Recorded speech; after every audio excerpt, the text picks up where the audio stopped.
News, the People's Channel, Britain's news channel. Start the day with GB News. We catch up on all the big stories you didn't hear the night before. And take a look at what the world's talking about this morning. That's right, Monday to Thursdays from 6 o'clock. It's Breakfast with Eamon and Isabel. Straight after breakfast, join us, Bev Turner and Andrew Pearce. We're going to take you through till noon. We'll be tackling the big topics of the day, including the things that the other channels just won't talk about. If it's happening here. Wake up to mornings on GB News, the People's Channel, Britain's news channel. New to GB News is the Saturday 5. Join us every Saturday from 8 p.m. as we debate the week's stories. Right, folks, that was a spicy one, wasn't it? With us 4, plus a special guest. Sometimes she has to stick her foot in it. Sometimes she has to say things as they are. Sometimes I think we should keep the refugees and send the pensioners to Rwanda. Then we'd be in a much better state. Well, Benjamin, that is... The Saturday 5, Saturday nights from 8. Only on GB News, the People's Channel. Britain's news channel. Join us every night on GB News at 11 p.m. for Headliners, which is 3 top comedians going through the next day's news stories, which is exactly what you need, because when the establishment has gone crazy, you need some craziness to make sense of it. So join us 11 p.m. every night on GB News, the People's Channel, Britain's news channel. Join me, Patrick Christie's, Monday to Friday, 3 till 6. We tackle the day's news agenda like you've never seen before. It's high tempo, high octane, the most controversial topics, and the best guests. You will not be able to take your eyes and ears off it. I'm not afraid to ask the questions that you really want answered. 3 till 6 p.m, Monday to Friday on GB News, the People's Channel, Britain's news channel. Every Sunday from 11, join Michael Portillo. There will be topical discussion, looking at the week before and the week to come. So kick back and relax at 11 a.m. on Sundays on GB News with me, Michael Portillo. GB News, the People's Channel, Britain's news channel.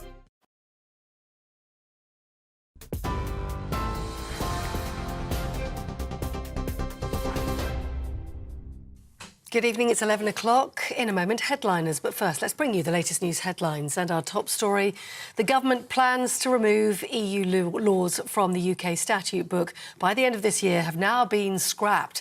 The Business Secretary, Kemi Badenoch, said only around 600 out of 4,800 laws would now be revoked under the retained EU law bill. That's due, she says, to risks of legal uncertainty if they were automatically scrapped. But the former Conservative Cabinet Minister Jacob Rees-Mogg accused Rishi Sunak today of shredding his own promises. His words and his deeds are not matching. That is a dangerous position for a Prime Minister to be in. The 2019 manifesto that people like me got elected on is not being followed. Brexit, that was meant to be safeguarded by this, is now being blocked by Remainers in the House of Lords, and weakness coming from ministries. This seems to me to be a real blow to Brexit, a problem for Brexit, not delivering on what we want and not giving us the fruits of deregulation that we voted for.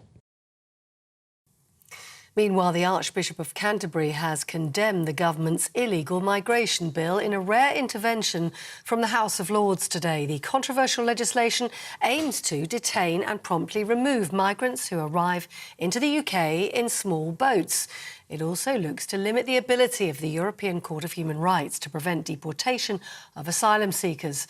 Downing Street says the bill is compassionate and fair, but Justin Welby says it treats migrants as invaders. The Royal College of Nursing in Wales has announced 4 days of strikes across the next 2 months after its members rejected a new NHS pay offer. The industrial action is set to include the 6th and 7th of June and the 12th and 13th of July. The union says the Welsh Government should act in the best interests of patients and urgently re-enter negotiations. And they say only a substantial offer will avoid a return to the picket lines. Interest rates are expected to rise again this week as inflation remains high, according to economists. Experts believe the base rate is likely to rise by 0.25% to 4.5%. That would be the 12th consecutive rise by the central bank and mark the highest level since 2008. Any rise is expected to make loans and mortgage rates more expensive. Now, the publisher of Mirror newspaper has unreservedly apologised to the Duke of Sussex for unlawful information gathering. At the start of a High Court trial over alleged phone hacking, Mirror Group newspapers admitted Prince Harry's legal challenge warrants compensation. The tabloid also promised the behaviour would never be repeated. Other high-profile claimants involved in the trial include the former Girls Aloud singer Cheryl, the estate of George Michael and the footballer Ian Wright. Let's just bring you some breaking news that we've received in the last few minutes. Adam Price has told members that he is quitting as leader of Plaid Cymru. The decision comes just days after a review found that the Welsh Party has a culture of harassment, bullying and misogyny. And we'll bring you more on that story here on GB News as we get it. This is GB News, Britain's news channel. Now, headliners.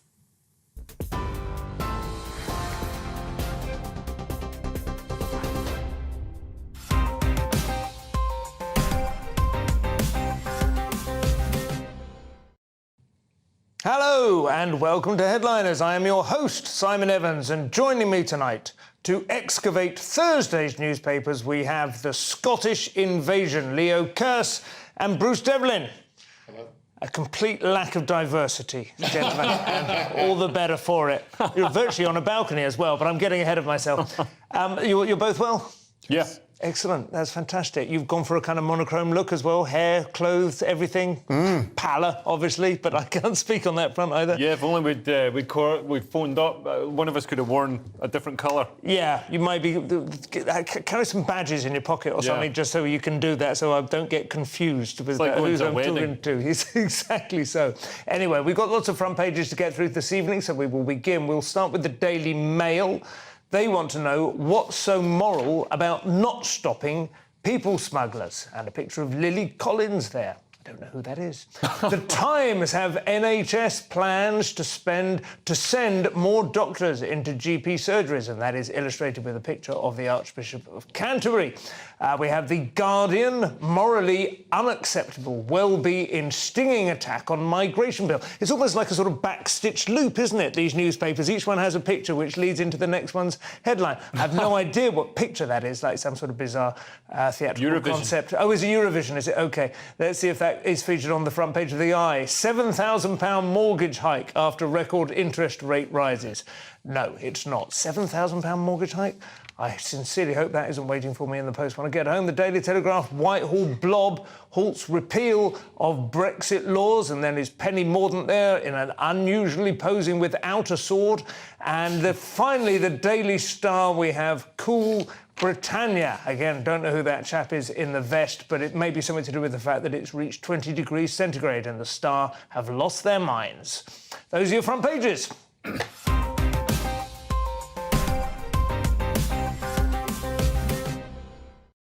So, Leo, you will kick us off with Thursday's Telegraph. So they have Whitehall blob halts repeal of Brexit laws. Kemi Badenoch has said it's been impossible to scrap these promised Brexit laws. Rishi said he'd scrap 4,000 laws by the end of the year, but she says Whitehall intransigence is stopping them. Also, if it went to the Lords, he was facing defeat in the Lords.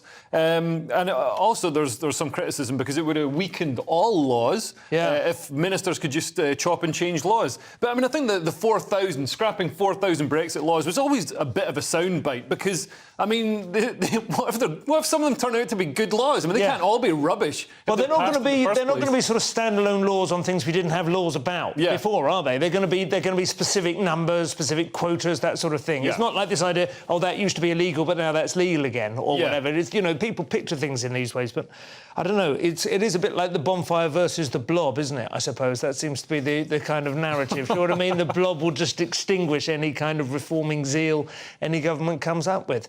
Do you have a view on this? I just didn't like the way you looked at me when you said blob. I didn't mean to do that. It's just the way that my earpiece just fell out of my ear at the time that gave me that irritated look. Blob as well. That's right. I'm being bloody sensitive. It always seemed a bit arbitrary to say we're going to scrap 4,000 laws. And it's why don't we pick through them and see if any of them are good, and then we can keep them. Yeah. And also, I should imagine some of these laws allow us to trade more frictionlessly with Europe, so that would be quite handy. I think some of the laws that they wanted to scrap are the regulations that people feel they do metastasise, if that's not unnecessarily sort of hostile word to use to describe it. And before you know it, anyone who's trying to set up a business, anyone wants to hire people, they're just bogged down with this kind of stuff. The government, all governments, our government does that anyway. Regulation and red tape just increases exponentially. I think it's gone up 60% or something since the 90s. Insane. I remember Matthew Parris, who's quite a conservative, figure, really a columnist. Well, a few years ago, he detailed it by government how much new legislation built in, how big everything from the tax code to everything else gets. And he said it would be not a bad, as a point of principle, it would not be a bad idea if every government committed to pass no new legislation for the first year. Just see how things are. Just let everything settle and then see if anything really needs sorting. Yeah, you know what I mean? If anything goes on fire anywhere. And Trump had that great policy of if you want to pass a new law, you've got to get rid of 6 old laws. I think that's what he had. I totally agree with that. And I'm a total hypocrite because my wardrobe expands, faster than I can wear things. I see a sale, come home with 3 suits, don't throw 3 out.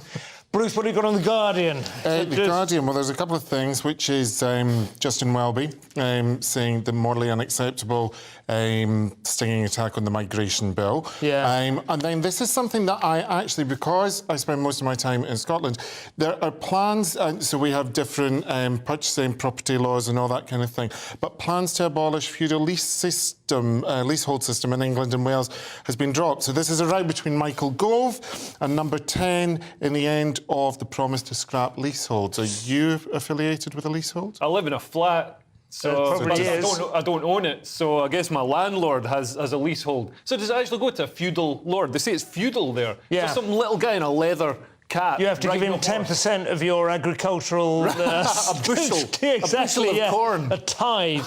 I mean, it's obviously a loaded term, feudal, but I suppose what it means is it's inherited, isn't it? It's one of those things. I studied law 30 years ago. I forget half of it, but I do remember that land law is by far the most... It was the only thing you needed 2 years to study, and it is basically because it has...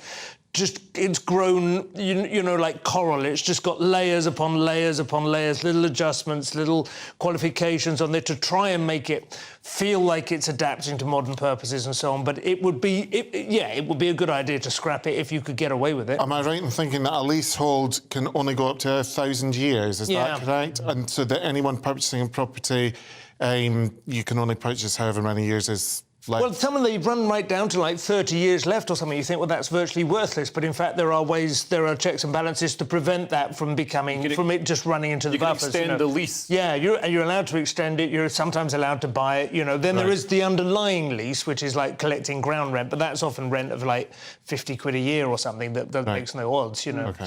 So, I mean, I haven't really been on top of this reform story, but I think it probably would be good to reform. But on the other hand, that isn't the British way. The British way is to just let these things kind of you just operate on the top layer of the law and you don't lift the Also, it sounds like a sort of communist breaking down of property rights. It worries me. Well, that won't be coming out of Michael Gove. Michael Gove wouldn't be responsible for a communist overhaul of the property system. I thought that was on just because of the way they photocopy it. I thought it was saying Hove planned to scrap leaseholds, but that's not us. And anything to say about May Muller? She's our Eurovision contestant. Do you have a view on her? I like her yoghurts. Muller Light. I am excited to watch. It's the first year I'm actually going to watch the whole thing. I don't fit that part of the stereotyping as much as buzzing out my tights for Eurovision. Well, because you're a Scotsman, you mean? No. Just in general. But no, I'm kind of looking forward to it. Obviously, there seems to be quite a big build-up this year. Well, we did well last year. We basically did win, but then they gave it to Ukraine out of a sort of sympathy thing. But clearly, on merit, we'd won, and then Ukraine came in, and then Ukraine let us hold it because so that's because of all the weapons we gave them. Yes, exactly. It's like, you can have these tanks and we'll take that Eurovision award. It's a good way of doing business. But then May Muller is a controversial figure because she is responsible for lots of tweets that have been very beastly about the government, I suppose, rather than the country itself. Yeah, I've got no idea who she is. So. No, I don't. I wouldn't recognise her. I know who Justin Welby is, and I can't believe Justin Welby is saying that the immigration bill is morally unacceptable when he locks his doors at night. Well, is it morally acceptable for me to climb into your window, Justin? The palace of the Lambeth Palace. I'll climb into the window. We'll see if you like illegal immigrants then, Justin. Yeah, well, you know how the archbishops go. They try and remain relevant, What about the Eye? What have they got on their front page? So it's more property woes. So there's going to be a £7,000 mortgage hike after record interest rate rises, which are apparently forecast to hit 5%. And I guess £7,000. That's got to be a year. It's going to lead to house prices dropping up to 15%. I don't think it's even going to. There's not going to be a drop in the price of rental accommodation. Rents have been going up. So many landlords are exiting the market. It's impossible to make money as a landlord with buy-to-let mortgages with rates so high. So they're selling. Nobody's buying. So I mean, it's good news if you're looking to buy a house. If this is your it's chance never to get good on the news market. though, is it? That's the way, because house prices always reflect mortgage prices. Essentially, house prices are an artifact essentially of interest rates. So exactly at the point at which house prices start to come down, you go, oh look, it's looking affordable again. But the price of a mortgage has gone up. You'll never get one. And because they become worried that the monthly repayments are so high, they tend to then increase the amount of deposit you need because they know that you're at stronger risk of defaulting. So it's always hell. There is no good solution. And the government's not helping because it's going to impose another cost on homeowners with a hydrogen levy. We're going to get another tax, another one of these stealth taxes on our energy bills to pay for green technology that we don't need. And I don't suppose Bob is going to come out against that, is he? Sorry, Bruce. Sorry, is the heat pumps? I don't know. No. This is for hydrogen, so we're probably getting hydrogen in our bath. Anyway, I would take it all with a pinch of salt. We've got another finance story coming up later, but I would never bet on a house price crash in this country. There are so many vested interests that will pull other levers to avoid that happening. The final one we have this evening from the front pages is the Daily Star.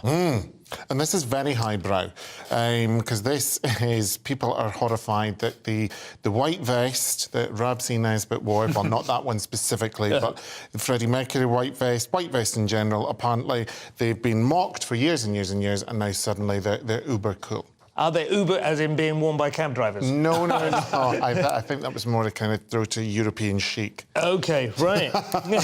So we should expect to see these on the streets during the heatwave that's coming, is that right? Well, in Scotland, people won't be wearing them in Scotland because we have a thing in Scotland called taps off, which tops off. So the minute that it goes above, I think, 12 degrees, you have men who are blue and then puce by the end of the day. Sun's out, guns out. That Absolutely. Kind of thing, That's my clarion call. Well, that's it for part one. Join us in part two for hacks, phone hacking, Sunak backtracking and Hancock attacking. We'll see you in a couple of minutes.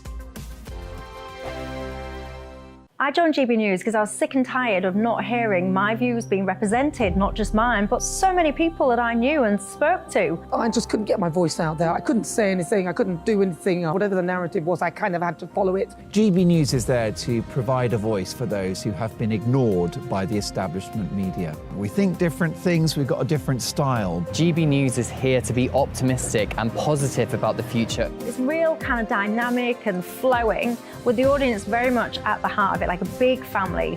Here at GB News, we talk about the things that matter to you. Hearing the voices from right across our towns and cities, especially our towns. All sides of the argument represented with a heavy dose of opinion. We're on a mission here to make a difference. And the GB News family really is here for you, and whatever time of day you can watch or listen. Britain's watching. Britain's watching. We're proud to be GB News. The People's Channel. Britain's news channel. Westminster is going around in ever-decreasing circles, followed by the media. Britain is broken. How on earth did we get into this mess? But more importantly, how do we get out of it? Join me at 7 p.m, Mondays to Thursdays on Farage, here on GB News. We will have open, rational debate. We've got to work out how Britain moves forward from this. Join us here on GB News, the People's Channel. Britain is watching. You've probably seen politicians interviewed 1,000 times, but we do it differently. We find out who they really are, we don't shout, we chat, and hopefully we bring a bit of light, not just heat. Did you know Kate Moss? Apparently. Do you have a pair of jeans or a pair of jeans? No, of course I don't. What would I do with them? My friends are like, oh my God, what's she doing now? Join me every Sunday at 6 for Gloria Meets, only on GB News, the People's Channel, Britain's news channel. I'm Jacob Rees-Mogg, the Member of Parliament for North East Somerset and a former government minister. For years, I have walked the corridors of power in both Westminster and the City of London. We need to have the arguments, the discussions on how we make it better. Crop failures, famine, war, suffering on a scale completely unimaginable. We are putting the cart before the horse. As Charles I said at the scaffold, he was the true defender of liberty. Yeah, I've completely derailed the conversation. Join me Monday to Thursday at 8 p.m. on GB News, Britain's news channel. New to GB News is the Saturday 5. Join us every Saturday from 8 p.m. as we debate the week's stories. Right, folks, that was a spicy one, wasn't it? With us four, plus a special guest. Sometimes she has to stick her foot in it. Sometimes she has to say things as they are. Sometimes I think we should keep the refugees and send the pensioners to Rwanda. Then we'd be in a much better state. Well, Benjamin, that is... The Saturday 5. Saturday nights from 8. Only on GB News, the People's Channel. Britain's news channel.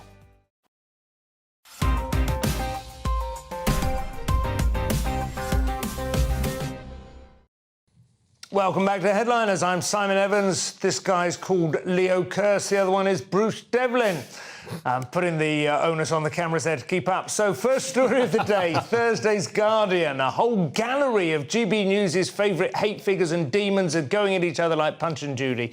We cannot lose in this case. So Piers Morgan knew about illegal phone hacking when he was the editor of the Daily Mirror. It has been alleged at the High Court. That's not me saying it, by the way. That's Prince Harry's barrister saying it. But yeah, apparently, this case has been brought by Prince Harry and various other celebrities. It says that illegal activity, including voicemail interception, was carried out on an industrial scale by staff at Mirror newspapers. So they and it apparently broke up the relationship between Prince Harry and Chelsea Davy, his ex-girlfriend. So that could have been a different timeline. Yeah.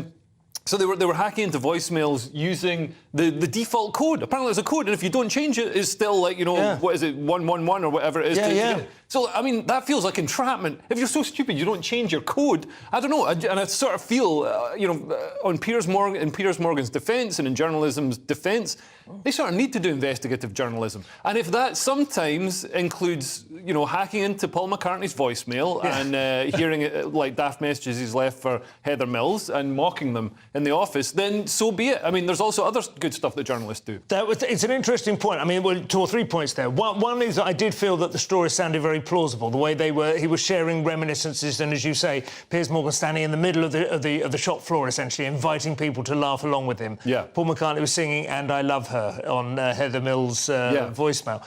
So I believe it was true. But I think you're right. I almost do feel like if you don't change your default PIN code, then you have basically walked out, you've left your front door swinging open. Yeah, it's like leaving your curtains open and being like, why are the paparazzi photographing me while I walk around? I mean, it's close, isn't it? And also, as you say, there is some justified investigative journalism, human nature being what it is. If you learn how to do a thing like that, very, very soon you're doing it all the time. It's a bit like going, I started off shoplifting for food, but before you know it, you get yourself a nice pair of slippers. Yeah, you get the Marks and Spencer's finest. Yeah, exactly. So is this then, the alleged phone hacking, is this the journalism equivalent of going through someone's bins?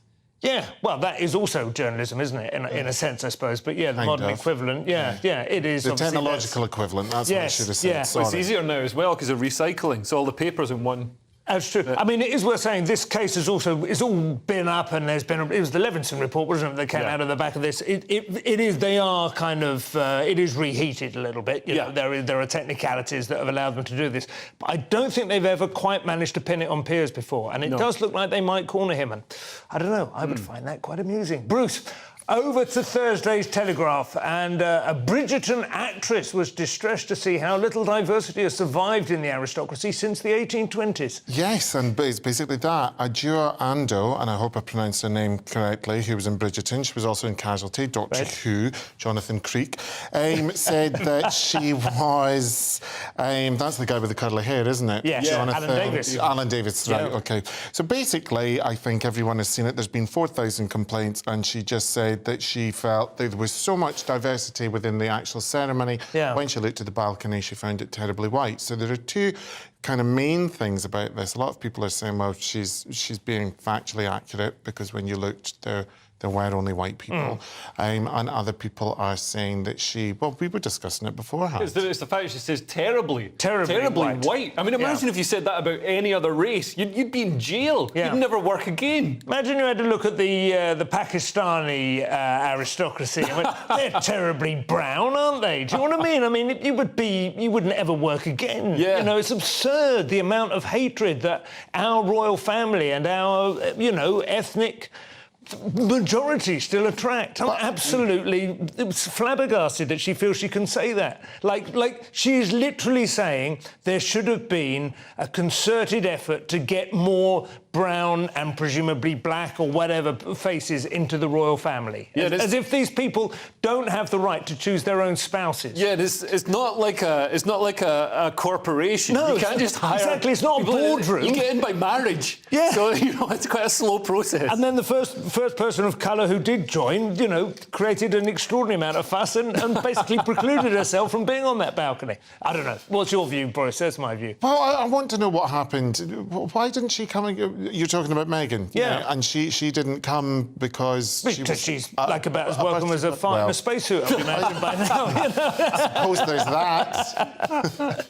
I honestly think it was extraordinarily tone deaf, but I am encouraged by the fact that it has attracted the most of complaints of any TV activity or anything. I think last year's was Love Island or something, wasn't it? Anyway, I think that's good. I'm glad that people are speaking up and just going, can we just have a day off from this? I still feel that the majority of British people are self-loathing masochists who love putting themselves on the bottom, and I actually love having being beaten up for being white. Well, you're absolutely. I've discussed this on various chat groups. On the internet, you always notice if, for instance, there is some kind of parental opposition to some crazy woke programme going on in a school, you will always find it's the Asian parents who have kicked off because they have no problem at all asserting their culture and their authority within their own family and what their kids get to learn and at what age. Yeah. Whereas so many white parents now will just roll over and just assume the state knows best.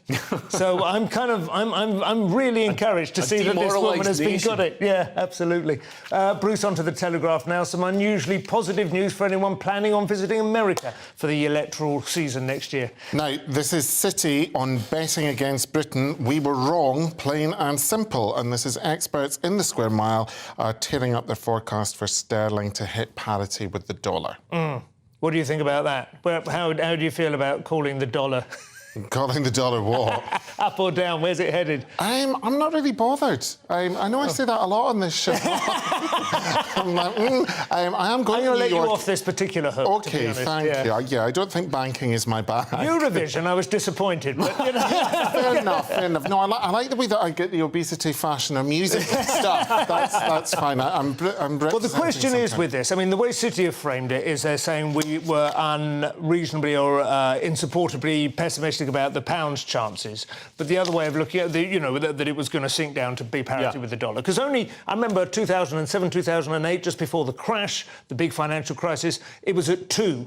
It was $2 to the pound. That's in not just living memory, but that's like half a generation ago. So it has been on a steep decline, and if it was going to end up down there, that was very bad news, and now it's pulling out. But other people are saying, well, this isn't about that. This is actually about the dollar, which is weakening now because they're refusing to raise. But the pound isn't weakening against the euro either. So Britain's economy is staying remarkably strong, considering it's repeat. This is a pattern we see repeated. Economists come out and say, the IMF, whoever it is, comes out and says Britain is going to be the worst performing economy. It's going to do so badly. Brexit was such a terrible idea. And then Britain does surprisingly well. And in fact, Britain's services, manufactured exports aren't doing incredibly well. I think they're about average. But our service exports are doing really, really well. I think we're top of the G7 for service exports. That's excellent. And two-thirds of them are outside the EU. But even within the EU, apparently a lot of shell companies are being set up in Luxembourg that allows us... We're finding ways to sort of bypass the regulations. Life will find a way. I don't know if the EU will clamp down on that, but at the moment, Britain's firing on all cylinders. Well, the EU's great hope when we left, when we pulled out of Brexit, was that the entire finance sector would depart. Well, it hasn't worked because the City of London has tunnels under the Atlantic to the Cayman Islands that go back hundreds of years. It's not based on the EU. And we've got all the restaurants they want to go to as well. But I do think it is interesting how these things... You almost wonder whether they do it deliberately in order to keep you interested, don't they? Do you know what I mean? It's a swing from crisis. Oh no, it's not as bad as we thought. Yeah. You know, I mean, this is a bank rather than a news organisation that's coming up with this story, but it almost feels like they go, yeah. You know, come on. I do think Sunak is probably going to be in a position in 6 months' time to ease off on the pain a little bit and just make everyone suddenly feel sort of sunny and relaxed in time for the election. I think he may just well have played it a little bit smarter than we thought. We kicked off with Prince Harry versus Piers Morgan-Leo. Now The Independent has Andrew Bridgen versus Matt Hancock. This is the news cycle that keeps on giving. Yeah, so former Tory MP Andrew Bridgen sues Matt Hancock over claims his COVID vaccines tweet was anti-Semitic.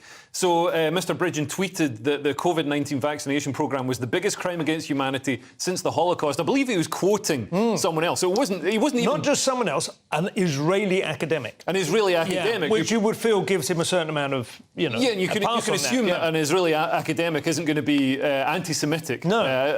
I'd guess that. But yeah, Matt Hancock, which really seems quite bizarre, described Bridgen's comments as disgusting and dangerous anti-Semitic, anti-vax, anti-scientific conspiracy theories. Now, you know, you can say what you like about Andrew Bridgen might have gone too far criticising the vaccination programme, might have saved lots of lives. I mean, we know that their lives saved and their lives destroyed as well. But to call it anti-Semitic, I mean, I think this is a dangerous thing. People accuse other people of being hateful, you know, being racist, transphobic, anti-Semitic or whatever it is. And I think it should be a hate crime to accuse someone of hate because it does so much damage. I agree with you, and it'll be a very interesting test case, this. I don't think comparing it in the way that he did to the Holocaust, to say it's the worst thing since the Holocaust, is obviously he selected that because it is understood, and he accepts that it is understood, that that was the crime of the century. Yeah, the pinnacle of evil. So he's making it the comparison, specifically because he does not underestimate.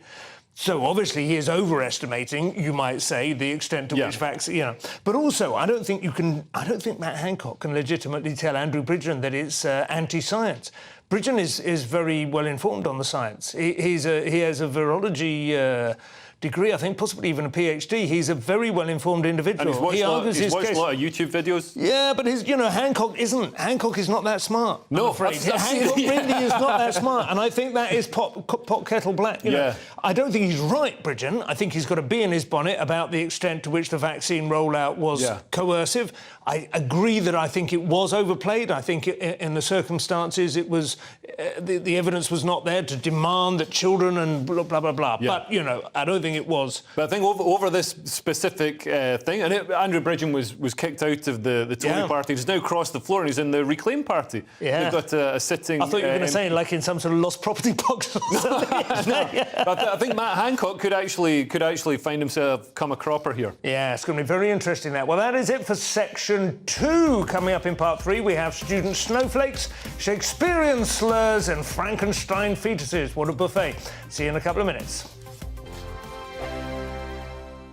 I joined GB News because I was sick and tired of not hearing my views being represented, not just mine, but so many people that I knew and spoke to. I just couldn't get my voice out there. I couldn't say anything. I couldn't do anything. Whatever the narrative was, I kind of had to follow it. GB News is there to provide a voice for those who have been ignored by the establishment media. We think different things, we've got a different style. GB News is here to be optimistic and positive about the future. It's real kind of dynamic and flowing, with the audience very much at the heart of it, like a big family.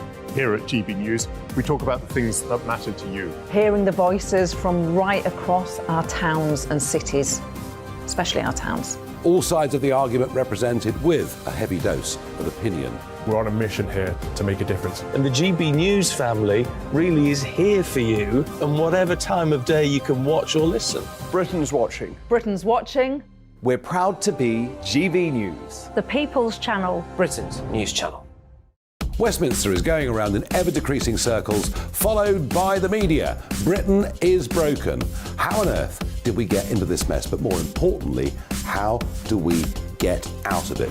Join me at 7 p.m, Mondays to Thursdays on Farage, here on GB News. We will have open, rational debate. We've got to work out how Britain moves forward from this. Join us here on GB News, the People's Channel. Britain is watching. You've probably seen politicians interviewed 1,000 times, but we do it differently. We find out who they really are, we don't shout, we chat, and hopefully we bring a bit of light, not just heat. Did you know Kate Moss? Apparently. Do you have a pair of jeans or a pair of jeans? No, of course I don't. What would I do with them? My friends are like, oh my God, what's she doing now? Join me every Sunday at 6 for Gloria Meets, only on GB News, the People's Channel, Britain's news channel. I'm Jacob Rees-Mogg, the Member of Parliament for North East Somerset and a former government minister. For years, I've walked the corridors of power in both Westminster and the City of London. We need to have the arguments, the discussions on how we make it better. Crop failures, famine, war, suffering on a scale completely unimaginable. We are putting the cart before the horse. As Charles I said at the scaffold, he was the true defender of liberty. Yeah, I've completely derailed the conversation. Join me Monday to Thursday at 8 p.m. on GB News, Britain's news channel. New to GB News is the Saturday 5. Join us every Saturday from 8 p.m. as we debate the week's stories. Right, folks, that was a spicy one, wasn't it? With us four, plus a special guest. Sometimes she has to stick her foot in it. Sometimes she has to say things as they are. Sometimes I think we should keep the refugees and send the pensioners to Rwanda. Then we'd be in a much better state. Well, Benjamin, that is... The Saturday 5. Saturday nights from 8. Only on GB News, the People's Channel. Britain's news channel. Channel. Britain's news channel.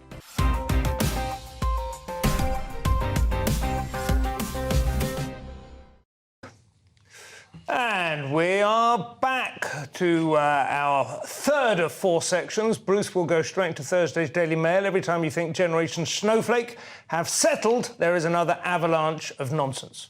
Well, this is to do with Kathleen Stock and Oxford University, where Oxford students will be given, now I didn't understand this, there's a surprise, welfare resources, because I immediately thought welfare, I was thinking American welfare, you know, they're going to get money yeah, all that reparations. Kind of thing. Oh, yeah, so I didn't understand that. As we know, that the University of Sussex, they cancelled her, they got rid of her because of her gender-critical views. However... She was hounded out, quite violently, in fact. However, a spokesman for the Oxford Union is deeply committed to its core foundational principle of free speech, so the event is going ahead. So these welfare resources amount to... I couldn't find what they were, so I don't know if it's counselling or if it's being given like a crib sheet of what's going to, like, you know, I don't know. Maybe you put on a mask, maybe you get slapped in the face and told to toughen up. That's what I'd like to see. Because all Kathleen Stock basically said is biological sex is real. Yeah. And it is real. You can't change your biological sex. You can change your gender because that's a social construct or whatever, but you can't change your biological sex. It's very difficult to go into your cells and change the chromosomes. I've read her book, Material Girls, which is one of only two books that I've read on the subject before I felt I was so completely well-informed that I could go into any battle. It's a brilliant book. I mean, it's absolutely exemplary book of popular science, philosophy, political topicality. You know, it's really excellent. And she is so mild. It's so well-reasoned. Yeah. It's so devoid of hate. There's no attempt to rile anyone up. There's complete sympathy. Wrong. It's just extraordinary to me. And she is herself a lesbian, you know. I mean, this sort of thing becomes tiresome to even emphasise, you know, because, I mean, the idea that the TERFs are some kind of bunch of crusty old Tories or something, they're almost all the people who 5 minutes ago were considered to be the radical left, you know. Yeah, like Joanna crazy. Cherry. Yeah. It does show you, I mean, if you do get booked by a university to do a speech, get the money up front. Yeah. And then when they cancel it, you've still got the money. I'd be very interested to see that debate, though, because that's an Oxford Union debate, and they are pretty good. Our friend Constantine Kissin, of course, was on one recently where he was speaking about, and they're really excellent, you know, and the students there, despite the kind of bad press that they get, of course, for being snowflakes, are actually, they listen and they respond, and the vote swings back and forth, and it usually responds pretty well to the eloquence of the speaker, so I think there's a chance that some minds get changed. I did a speech at some university film thing, and I was really surprised because I was talking about cancel culture. I thought they'd all be, you know, against me as somebody complaining about cancel culture, and they were all like, they were clapping bits and stuff. It was really surprising. Yeah, they're not as woke as people assume. Absolutely, they are on the turn. Staying with the Mail, woke nonsense news continues. However, Leo, it turns out that hypnotising a fairy into attempting bestiality is not the most offensive bit in Midsummer Night's Dream. So not not anymore. So Shakespeare's Globe has put an ableism warning on its latest production of A Midsummer Night's Dream after hiring an actress with dwarfism to play a character insulted over her height. They spoke to her and she isn't happy. I'm not sure which one she is. Oh, that's a terrible joke. But that no, would be what doesn't get the show they taken spoke off. to her. She is happy. She says, I've always wanted to play Hermia. It's a dream come true to play her at the Globe. But a post on the theatre's website says, content guidance. The play contains language of violence, ableism, misogyny and racism and scenes of a sexual nature. I mean, isn't it insulting to put a warning on, this play contains dwarves? That sounds like, I mean... may contain dwarves. Yeah, I think people... I mean, like, the presumption always with these things is that they've done it to get some publicity. Fair play if they have done. But she's a fairly minor character, but what it seems like she's saying, she's played it a few times now. Hermia, I don't know the play that well. My wife is very fond of it. I always found it a little bit... I like the proper blood and iron plays, you know. But anyway, I don't remember her as being significant, but apparently she is literally a dwarf in the thing who gets teased. There are sort of heightist slurs. She is referred to as a bean or a bead or an acorn and things like this. And she's saying now that when they do that, when they have those scenes, the audiences sort of gasp in horror at the treatment she's getting, whereas traditionally you would laugh at the underdog being bullied. Now the audience are on her side, and then when she responds or shows a bit of defiance, they're like, yeah, you go, girl. Right. So, I mean, I guess that's all fine, right? That's good. Yeah, would people not have, like, to go and see Shakespeare? You've probably read the text, haven't you? Yeah. So I don't understand why you need a warning to go and see what you probably have an idea of. You've probably done it Even if you just skimmed it. Even if you've just skimmed it. But it's good to see some acting roles for dwarves, because I'm worried that, you know, with everything being so woke, they're not getting into the pantomime anymore. Well, I was going to say pantomime. I mean, in all seriousness, it must be a weird life, because if you're going to train to be an actor and you're going to there are not many jobs you can put on hold for 6 weeks of the year to say, right, it's now panto season, and yet there's no other work the rest of the year round. I don't know how they organise that. They're not letting them in pantos anymore. I think they are. I don't know if they I think it's gone down because it's not seen as, you know, as politically correct anymore to have, you know, loads of dwarves dressed up as... Yeah.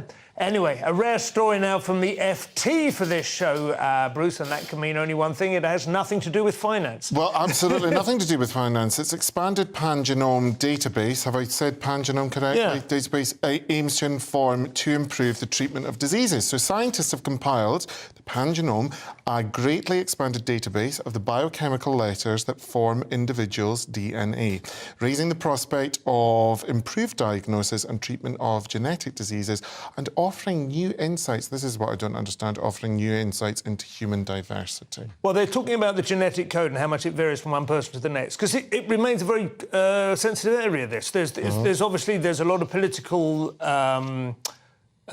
difference riding. There's a lot of political momentum. I can't exactly explain what I'm trying to say. It's a politically sensitive subject. Because things like racism and whether or not your genes determine your sexuality and whether or not your genes possibly determine your intelligence and whether they determine your prospect of having a decent career or becoming a criminal or whatever, all these sort of things. And how much of that is baked into your genes and how much of it is heritable and how much of it is, like, up for you to describe. And this is, I think, constantly sort of being re-examined and being reassessed and then being expressed in the most diplomatic language possible. This particular finding seems to be specifically to do with their ability to understand diseases from a genetic point of view. And this technology is progressing so rapidly. It's almost like, you know, how computing processor power, you know, went up. It used to take, you know, weeks to process a genome. Now you can do it in like half an hour or something. Absolutely. I mean, it could unlock it could unlock anti-aging and all kinds of technologies, all kinds of therapies you can't even imagine. It could be potentially, like, it could completely revolutionise medicine in our lifetime. Absolutely. But it does seem like there's still... On the one hand, you can get a commercial DNA test and it will tell you who your dad is, you know, and that's 50 quid. But on the other hand, to absolutely analyse every single piece of the full human genome, bit by bit, that's still quite an ambitious... But I think it's going to happen. I think it will change, and it will be interesting to see whether we can all adapt fully to the implications. This is just one tiny example, but this came up about a year ago when we were on this show, that... in terms of human biology, there are X-ray machines being analysed by artificial intelligence. You know, radiography, where they look at X-rays and stuff and they can determine. X-rays analysed by AI, it would say, yeah, this is or is not cancer, whatever, the shadow on the lung. And they would also, incidentally, they go, by the way, these lungs belong to a 30-year-old woman of Congolese extraction. And previously, doctors had not been aware that it was possible to tell race from an X-ray. Right. They considered all lungs to be absolutely just uniform and smaller or larger and whatever, but had no kind of. I mean, that's extraordinary, right? But potentially, you know, problematic. People don't necessarily want to hear that. You know, it's like the AI is going, yeah, and incidentally, these lungs belong to probably about a 30% chance of them being a rapist. You know, it's like, oh my God. So anyway, that's all going to be very interesting in the next few years. Staying with Faustian pacts and Frankenstein hubris, we have the Daily Mail, Leo, and news that sounds more demonic than it probably is, really, isn't it? So Britain's first baby with DNA from 3 people has been born after a cheese and wine party got out of hand. And they use some sort of gene therapy. It's done using IVF. They use mitochondrial donation treatment, which actually protects. It sounds like it's tampering with God. Yeah. You know, we're creating these Frankensteinian babies. Actually, it's fantastic. So if the mother has these mitochondrial defects that can lead to muscular dystrophy or other genetic defects or illnesses, they can transplant in mitochondria from a donor, and then the mother can have a healthy child. But it does mean that child has DNA from 3 people, which is quite interesting. I think it is amazing. So they've basically just taken one little bit out of it, haven't they? Like Cartman's mom. Yeah. They've taken one little snip out of the third person's DNA and just replaced the bit that was faulty. Like Jurassic Park. Yes, exactly. That worked out fine. What do you think, Bruce? Do you feel comfortable about this? I'm not sure. It reminds me of a story that I once read in Chat and Take a Break, which was 3 in the bed and 1 was dead. And that was about a threesome, menage a trois, with someone who was no longer with us. So, again, I was thrown. Yeah. That can happen, though, because I remember, I mean, not as a sexual encounter, obviously, that was Blythe Spirit, wasn't it? Blythe Spirit, the surely only in Britain could you be having sex with someone and they're dead and you don't notice. And I'm sure there are plenty of countries I think a Brazilian or a French person would notice the lack of music. Maybe France and Brazil, but there's plenty of other options. I remember there was a woman maybe 30 years ago, it's one of the very earliest sort of stages of frozen sperm. She still had the frozen sperm from her husband, who had then been killed, and she was like demanding the right to be able to use it, but his family was saying no. And then it got mixed up with a Haagen-Dazs. And ruined Christmas. Anyway, that's it for part 3. Before we really turn stomachs, we'll be looking in the final section at fat meds, fake meat and farting menaces. We'll see you in a couple of minutes. Thank you.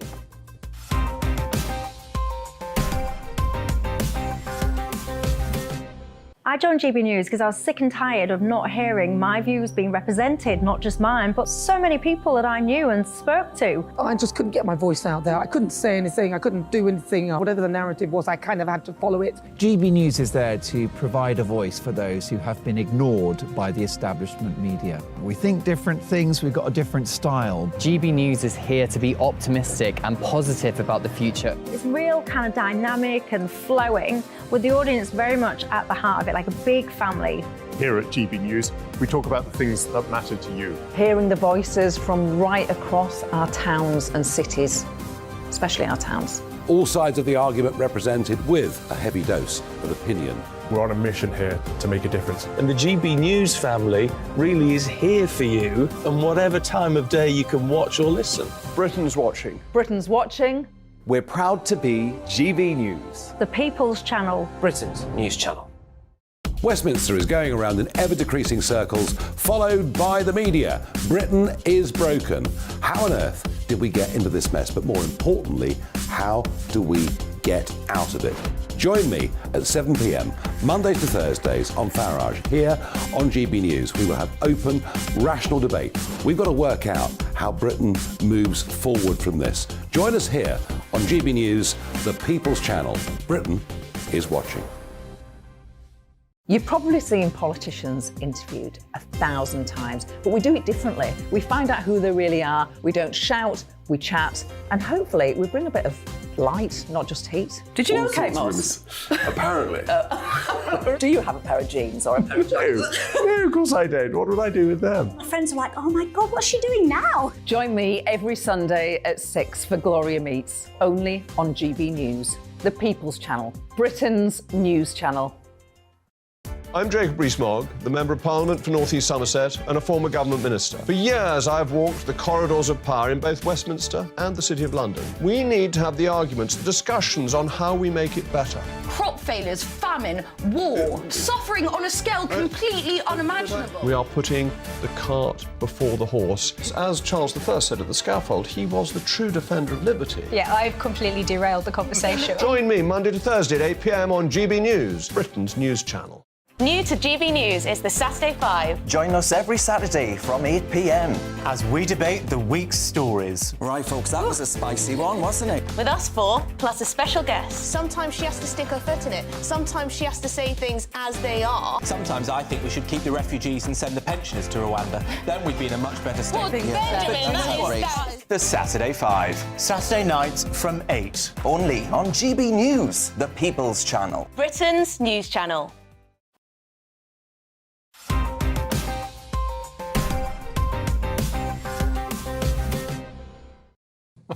Welcome back to Headliners. Thursday's Guardian to kick off the final section. Leo, not satisfied with the highly profitable Plandemic. Pharmacies are now trying to monetise the odd unwelcome love handle as well. So online UK pharmacies are prescribing those weight loss jabs to people with healthy BMIs. So it's not just people getting ready for Ibiza, it's people with eating disorders, because you can just go to the online pharmacy. Right. I sound like I'm telling people how to do it. I hope this doesn't lead to a massive uptake. But you can just put in your, like people said, they put in their height and their weight and everything, and it said, no, you're not eligible. So they just changed their height. They said, I'm actually 2 feet tall. And then your BMI obviously goes up. Because even, I mean, just sort of, but BMI itself is a blunt tool, isn't it? I mean, ideally you should see a doctor who will assess whether or not you're overweight, because sometimes BMI can just mean you're solid. You know? Yeah, exactly, because they kind of brought in the fact that they didn't know if BMI was accurate, because if you look at rugby players who are very fit and they've got a lot of muscle and all that kind of thing, I don't think that's no, it doesn't science. work. It's not reliable. I mean, they do say just looking in the mirror is actually the best way to know whether or not you're overweight, but online pharmacies are, I mean, it's probably entering that sort of grey zone a bit like Viagra did several years ago, where it used to be only on prescription and then basically you can just buy it now, right? And there are various generic versions. You don't really need any kind of, you just need to sort of take a deep breath and admit to yourself and we're seeing the private sector come in and, take some of the burden off the NHS, so people aren't going to their GP to get stuff like this prescribed. They're just doing it online. It's happening with a lot of them. You can get all kinds of things just done through either a face-to-face, online appointment, or just by putting in details into an online form. But then, it's easy to game the system and just get the things you want because you want to lose a few pounds. So there's no reason to believe that there's any very serious side effects to this. It's a profit centre, right? And this stuff does seem to work. It does seem to be a miracle drug so far. I think there are side effects. Apparently there's diarrhoea. Oh, OK. Yeah, so apparently Hollywood's been taking it for ages. And then the Met Gala this year was the celebration of Karl Lagerfeld, who was a very famous fat-phobic designer. Yeah. And there is now a T-shirt saying Karl would love Ozempic. Ozempic, really? Well, I mean, it's going to be... It's vaguely affordable, even if you go online, you go private or whatever, compared to plastic surgery and all that. In fact, we were doing a story a few days ago saying people now use it, they lose weight so fast, they then need surgery to tighten the skin up, because your skin doesn't adapt. Yeah. And you're just left with these get a bulldog clip on the back. That's exactly right, like they put on the suit jackets in the shops. Daily Mail next, Bruce. The road to hell just got another resurfacing job. Oh, right. I thought we were talking about the roads in Scotland, which I've discussed many times. So this is lab-grown meat, which is 25 times worse for the climate than actual beef. Now, apparently, that vegetarians won't touch this because there is a cell from the animal, a cell, not killing the animal, but there is a cell in which to regenerate this. And it was very interesting. I remember during the Edinburgh Fringe, it was a few years back, a friend of mine had a line of cashmere, and we were doing a podcast that was sponsored by this cashmere, and there was a guy who was a vegan that wouldn't be like, could you put a bit of the cashmere no, won't do it.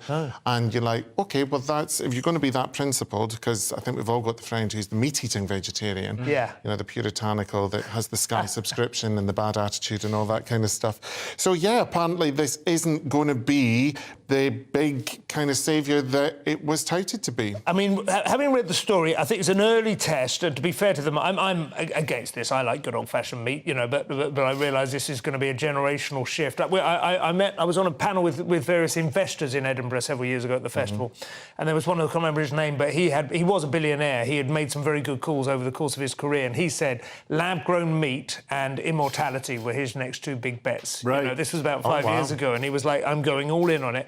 I know you won't understand it. You're 50 years old. It's too late for you. But trust me, teenagers are going to go for this stuff because they are anti-cruelty. But I think if you're going to eat lab-grown meat, you won't want to be immortal. The two things cancel each other out. But, obviously we're in early doors with this technology, so maybe, you know, in 10 years' time, it won't take 25 times. It won't be 25 times worse for the climate than beef. But if you look at lamb, it grazes on upland moors that aren't used for anything else. So, I mean, it's a perfectly healthy, climate-friendly. We should go back to eating whales, really, but we should just farm them more responsibly. And it's ethical because one whale is like 100 pigs. Absolutely.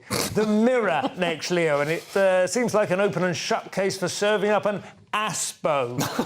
So a man has called the police on his neighbour from hell who won't stop farting. They put farting in capital letters because it's farting. So basically this guy, Simon Johnson, he says he's pushed to the edge by the behaviour of his neighbour, Edward Riley, who farts and burps really loudly in his house, and you can hear it through the wall. But that's not... I mean, I think he would have let that pass, like the wind. But this guy, Riley, also blocked doors and shone torches in his face and said he was going to put your effing head through the floor and burn his house down, which is a bit more serious than the farting. It turns out the farting is really just the sort of to attract the eye to the headline. Yeah. Although farts are flammable, so it would help with that whole mission. I wouldn't want to live in a house where you could hear the next door neighbours farting through your party wall. That does sound like that's just like a building regs problem, isn't it? No, a friend of mine, she had a flatmate that claimed she suffered from colitis, but I think she just had bad manners, to be perfectly honest with you. No, honestly, colitis, what is it? It's like when you constantly guff and burp and all that kind of thing. It was just vile. Yeah. She wasn't a very nice person. Well, there are some cultures in which that's considered a sort of a compliment to the chef, isn't it? She'd be a mascot over there. On to the Metro, Bruce, and our producer has teasingly allocated this story to you, knowing it'll all be as foreign as Sanskrit to you, I would imagine, after this. So, chuffed, gutted and mint are the most loved and hated British slang words. So, if we're not abbreviating things such as Corrie Nash, which I only heard the other day. Nash, what's that? I think it means coronation or chazzle dazzle. Right, yeah. We are rhyming or inventing completely new idioms. So the one that people like the most is chuffed. I like chuffed. Yep. And gutted, number 2. Gutted is number 2. Third, mint is the most hated.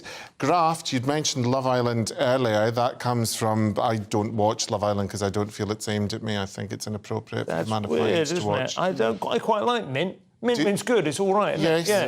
Mint. I think that's kind of the lexicon of The Only Way is Essex and stuff like that. Mint. Is that why? Drop me out. Yeah. Kind of Argy-bargy is still popular, and going pear-shaped. Those are all good in my book. I think it's pretty strongly Essex, though, isn't it? Anyway, that takes us to the end of the show before Leo can refute my observation. Let's take another quick look at Thursday's front pages. The Daily Mail kick off what's so moral about not stopping people smugglers. Good question. The Times, NHS plans to send more doctors into GP surgeries. Picture of the Archbishop. Guardian, morally unacceptable story about Welby in stinging attack, not a singing attack, a stinging attack on a migration bill. The Eye have £7,000 mortgage hike after record interest rate raises, and the Daily Telegraph Whitehall blob halts repeal of Brexit laws. The Daily Star finally, cool Britannia, get your white vests out. Well, unfortunately, that's all we have time for. Thank you to my esteemed guests, Leo Kirsten, Bruce Devlin. I've been Simon Evans. Tomorrow we'll have Nick Dixon hosting Josh Howie and Stephen Grant. And if you're watching at 5 a.m, stay tuned for breakfast. Good night.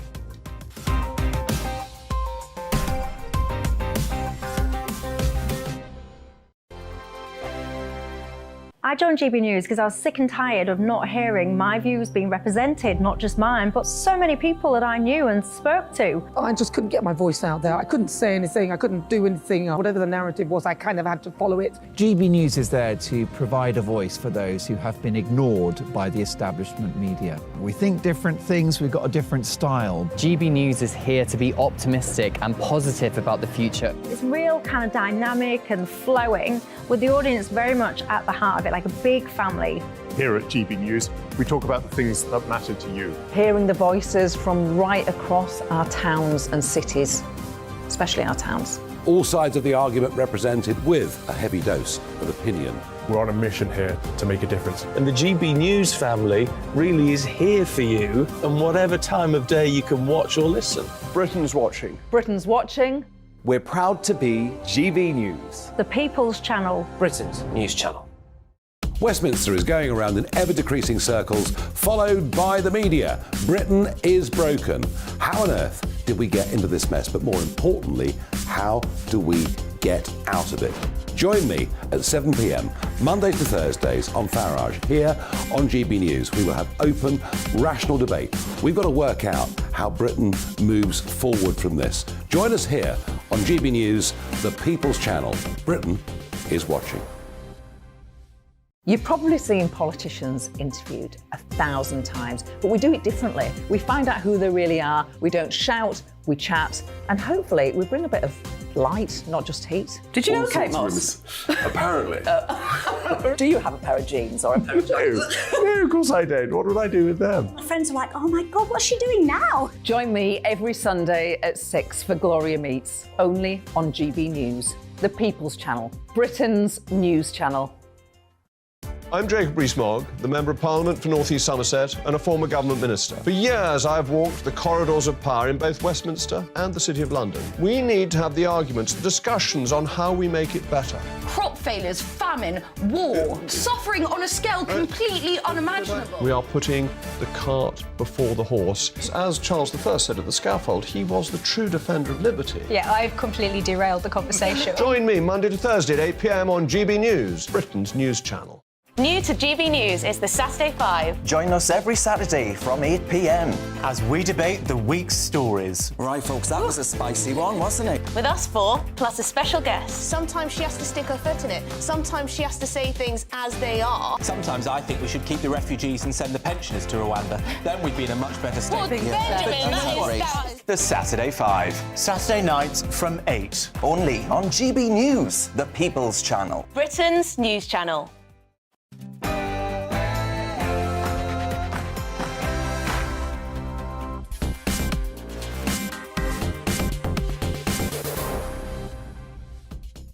The Archbishop of Canterbury goes political today in the House of Lords, criticising the government's illegal migration bill. How many millions more does he want to see cross the English Channel? As Donald Trump receives a conviction in a civil court in New York for sexual assault, we ask, how much damage will this or will this not do to his campaign? And as we go on and think about doctors, does it make sense to get a 5-year degree at a university? Or would it be more practical and sensible to start working on the wards as apprentices? All of that and much more coming up after the news with Polly Middlehurst.